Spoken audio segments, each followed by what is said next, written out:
कोई इलाज नहीं है। अध्यक्ष महोदय जी, ये आपके माध्यम से मैं फिर से कहना चाहता हूं कि ये सर क्या ये ऐसा बहस नहीं होता है जी। आप लोग का तर्क रखने का समय में बोलिए, ये बीच में कमेंट पास करने से सर हमारा पॉइंट का फ्लो भी बिगड़ता है और आवाज भी ठीक नहीं हो, अब आवाज भी ठीक से नहीं जाएगा।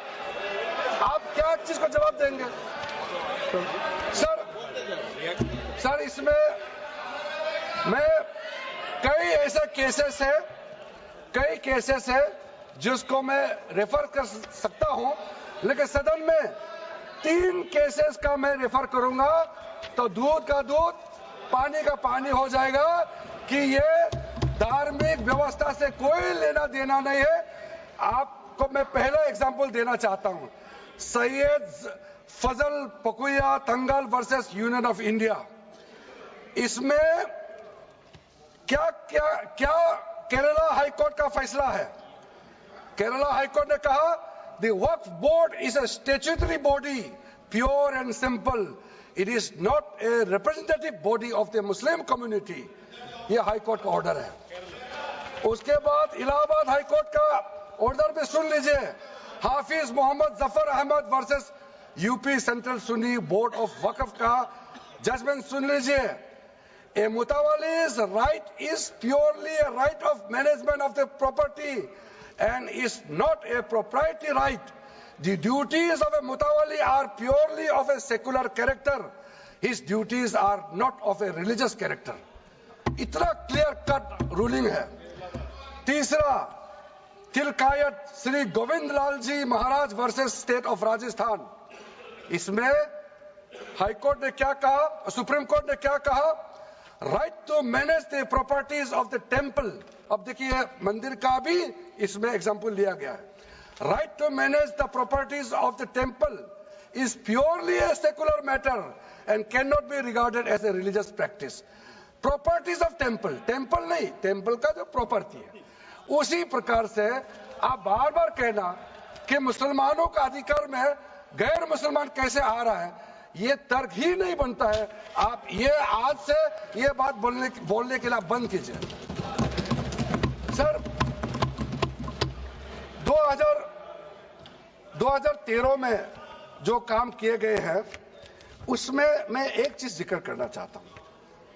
इलेक्शन आने वाला था, बहुत ही कम दिन बच गए थे, इलेक्शन कोड ऑफ कॉन्डक्ट लगने ही वाला था। हम सब को मालूम है अप्रैल और मई में चुनाव हुआ था।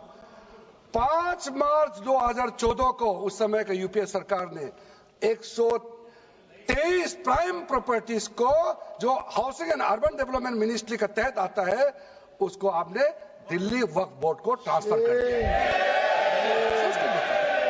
क्या जरूरत था? कुछ दिन बाकी था चुनाव होने के लिए, आप इंतजार तो करते।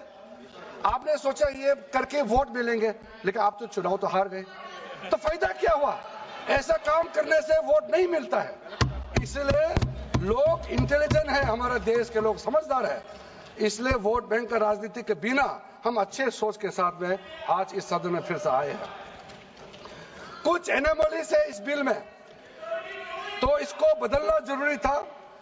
मैंने एक पहले भी इसका जिक्र किया था कि आपने कहा कोई भी हिंदुस्तानी, कोई भी भारतीय वक्फ क्रिएट कर सकता है। वो 95 में ऐसा नहीं था, आपने 13 में बदलाव किया।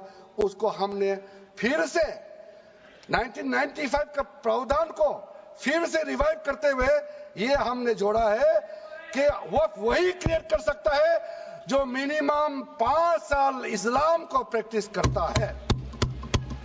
बहुत साफ शब्दों में प्रावधान रखा है। सर, जो वक्फ बोर्ड बने हैं हम उसको बहुत ही सेकुलर इंक्लूसिव बनाना चाहते हैं।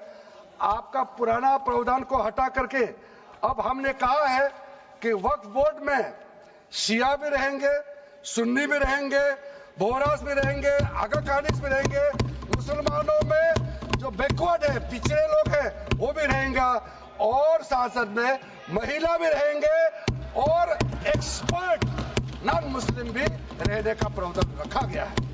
सब स्वागत करना चाहिए, इसको किसी को आपत्ति होने का कोई जरूरत नहीं है। उसके बाद सर मैं थोड़ा सा इसको विस्तार करके बताना चाहता हूं।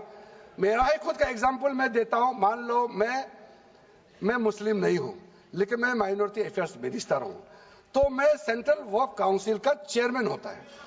तो मेरे होने के बावजूद उसके बाद टोटल 4 नॉन मुस्लिम हो सकता है वर्क काउंसिल में मेंबर, और